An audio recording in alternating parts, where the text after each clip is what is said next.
It started while I was on a Hawaiian vacation in May. I thought I'd just tweaked my back lifting a poolside lounge chair.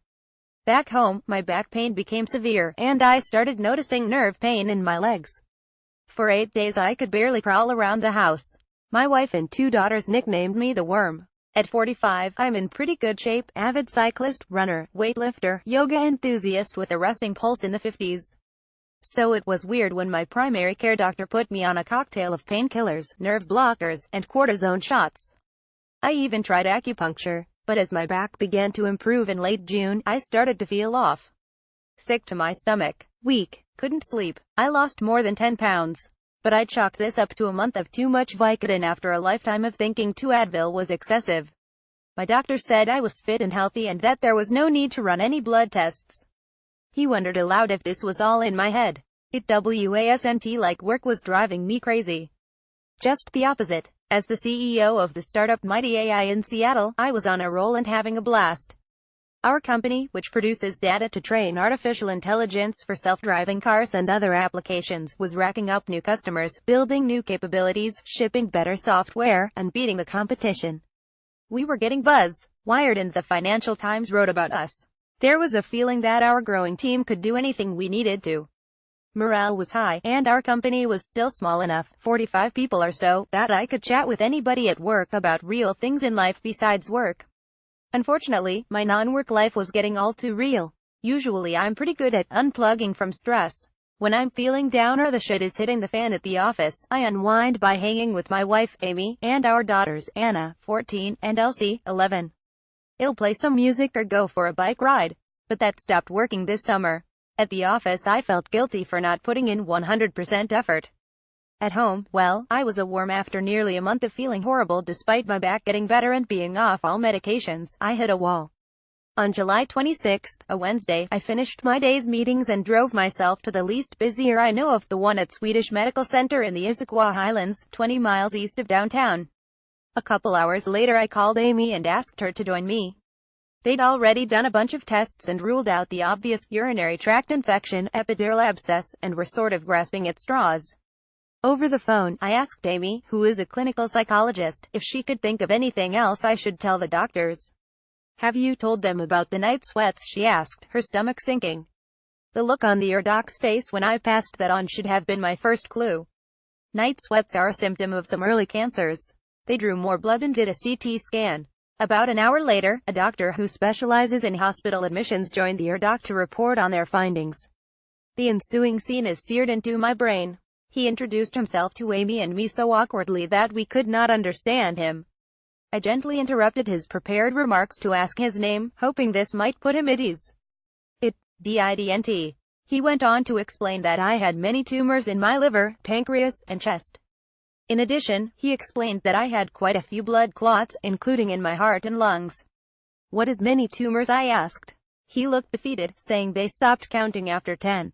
I thought he might cry, and then he started in with some nonsense about how maybe it was all just bad tests, or maybe I had a rare waterborne pest infection. Amy began crying hard. I went into silent shock and just tried to get this guy to shut up and leave.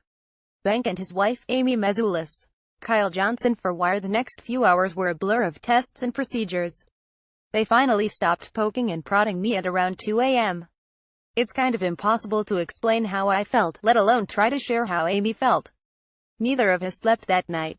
With outsiders gone, I was finally able to cry. I knew I couldn't fully understand it all, but the thought of breaking the news to Anna and Elsie made it all too real. Anna is tough, stoic, introverted, methodical, deep-keeled. But still, she's 14. Elsie is our little angel from heaven. She's bubbly, extroverted, universally adored, extremely empathetic, and sensitive. I just couldn't imagine her taking the news, let alone growing up without her daddy. My head was spinning. Thinking of Amy brought fresh tears to my eyes because she and I have worked so hard to raise a family while pursuing 2 ambitious careers. We had promised each other that in a few years, when the girls headed off to college, we'd work less and travel more. Amy didn't deserve to lose those dreams, or her companion, just as we were on the brink. Then I thought of my mom and dad. My mom would break. She lost her youngest son, Joshua Paul, to a heroin overdose 8 years ago. I cried, and so did Amy. Thursday we were right back at it. They had quite a lot to do: classify the cancer, measure its progress, plan treatment. They took a biopsy of one of the tumors on my liver.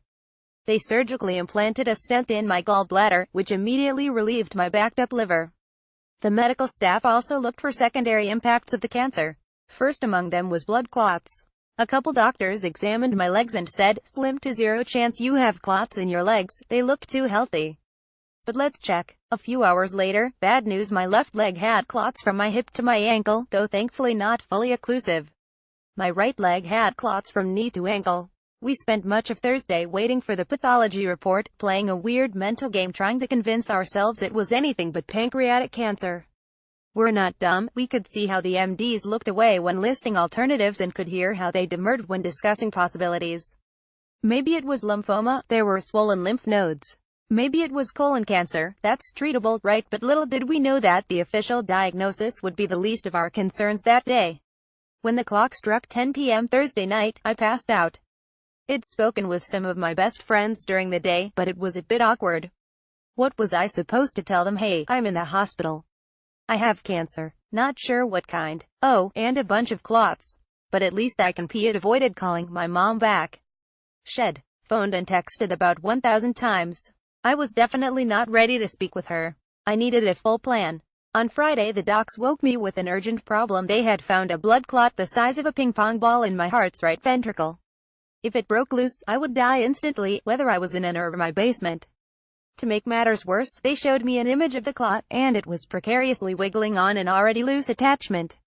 Each time my heart beat, the ticking time bomb swayed precariously. The clot was too big to suck out with a vacuum, too risky to slice and remove bit by bit, and too large to remove from the side by breaking open a few ribs. Nope, removing it was urgent and would require cracking my sternum. Today, events were happening at a dizzying pace. Clearly I needed to start making some calls, to resign my role as Mighty AI CEO, to connect with my mom and other immediate family members, to alert more of my closest friends. It was around 9:10 Friday morning. Mighty AI's weekly operations meeting would be getting started at 10:15, so I had a lot of calls to make. I phoned our board members one at a time, sharing the news with those I reached. Each of them was supportive and encouraged me to take a leave of absence to focus on getting healthy. I asked for and got full support to name our founder and CTO, Darren Nakuda, as interim CEO. That took about 11 minutes. At 9:21 I called Darren to share the news and ask if he were willing to serve as interim CEO. He was perfectly poised, supportive, and ready to step up. I scheduled a 9:35 all-hands video meeting. By an all-hands, well, this was obviously big news, and I wanted everyone to hear it all at once. I wanted to share it raw and to project confidence, sorrow, and love. Why video? Well, I admit I regretted that choice a smidge when I saw myself in a thumbnail on my laptop screen with a hospital gown, an open wound at my neck where they'd fished in the stent, and arms connected to several IVs and beeping monitors. I hadn't rehearsed, and I don't remember exactly what I said. But here's the gist of what I recall. Hey folks, many of you know I haven't been feeling well for several weeks. Well, I checked myself into the hospital a couple nights ago, assuming they'd pop a bad bladder infection or something. Unfortunately, as it turns out, I have cancer. It looks like it's metastatic, stage 4 pancreatic cancer. I have extensive tumors in my liver, pancreas, and chest and quite a few blood clots. The worst of these may require immediate open-heart surgery to address the possibility that a large clot in my heart could cause instant death without warning. Obviously I love our company and our team. We have created something really special here at Mighty. Just look at our recent record contract, having 0 late deliverables, and growing our team with people who will add diversity. No doubt in my mind we will all look back on these professional years as the best in our lives, the epic when we will have played a significant role in transforming transportation. I've always thought of my job as your servant. Now it's time for me to take a leave of absence to focus on my health. Effective immediately, Darren is our CEO. Please show him the respect and support we all know he deserves. Each of us was already stepping up in new ways as we grew. This just got all the more real for Darren and pretty much everybody else, too. I gotta be honest, my prognosis isn't great. So far, the doctors with whom I've spoken have said my disease is quite advanced, terminal, incurable. Don't worry, I'll be getting new doctors. I'll be offline, but that will make it all the sweeter to come back when I'm ready and be amazed by all you will have accomplished. Thanks for giving me the greatest honor of my professional life, and now go make me proud. He could see lots of tears and shock. It was so sudden, for my team and for me. The following Tuesday I dialed into the first board meeting Darren ran. Of course he did great. As we disbanded, everyone wished me well. Every member of our board is a remarkable individual, and we've each bonded. So the goodbyes were emotional, even wrapped in the plated armor of venture capital. As we hung up, I realized I was definitely no longer CEO. Took less than a week. Bank holds up a picture of his family. Kyle Johnson for WIRED. As it turns out, they decided my liver and heart were too weak to risk surgery to remove that huge clot. That led to 3 days of hospital inertia as the oncologists and cardiologists argued over what to do. On day 5, Amy and a couple of MD friends started to question whether hospital purgatory was in my best interest. One of the hospital's gifts to me was pneumonia, and on day 6 they got me checked out and sent home. The clot is still here. I don't feel it. My blood pressure is excellent, my oxygen rate 99%, and I have no chest pain. But in my mind I know it is there, and I know that means it could detach at any second and kill me. I've always tried to live each day to its fullest, but this Damoclean time bomb makes saying goodnight to my girls all the more difficult. I want to beat the odds. I intend to beat this cancer. I want to be at every gym meet and soccer game, to see the girls' high school graduations, send them off to college, walk them down the aisle. Mighty AI has a shot at becoming an innovation benchmark in the breakout AI field. I want to help it become the standard for blending human and computer cognition. I want to enjoy semi-retirement with Amy. I want to become a better person, father, son, brother, friend, and contributor to society. It really looked forward to being a grandpa and taking all the cooing, and passing on the pooing. So where to now? Step 1: beat cancer. I've started chemotherapy. Lots of people are telling me that if anybody can beat the odds, it's me. They mean well, and I appreciate the votes of confidence. I intend to put every ounce of my energy into proving an exception. Nothing would make me happier than to get back in the driver's seat of my charmed life at home, work, and with friends and family. But I need to be realistic. Step 2: prepare for the fact that I will probably not beat this. The 2-year survival rate for stage 4 pancreatic cancer is under 5%, and that's without the additional complications I have. The 5-year survival rate is 0. To be part of the tail end of that distribution, I need to stay positive, rest, and minimize stress. I need to be unafraid to ask for help. This is not easy for me. Step 3: find the silver linings and nurture them. I'm having a blast with Amy, Anna, and Elsie. I want to create special memories for them and be a role model. Lastly, heck, maybe my weird life can foster some positive community dynamics. It wasn't easy to write this piece, and at first I did so intending to keep it private. But some close friends encouraged me to share it.